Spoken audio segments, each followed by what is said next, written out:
আসসালামু আলাইকুম রহমাতুল্লাহ। একটি মর্মান্তিক ঘটনা। ইন্ডিয়ান এয়ারলাইন্সের একটি বিমান বিধ্বস্ত হয়েছে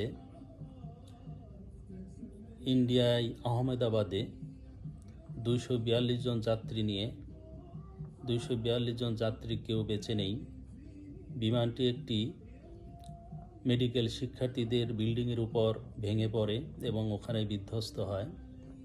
242 জন যাত্রীর মধ্যে 169 জন যাত্রী ছিল ভারতীয় নাগরিক, 53 জন যাত্রী ব্রিটেন নাগরিক, 7 জন পর্তুগাল আর 1 জন কানাডিয়ান। বিমানটি লন্ডনের উদ্দেশ্যে যাত্রা করছিল।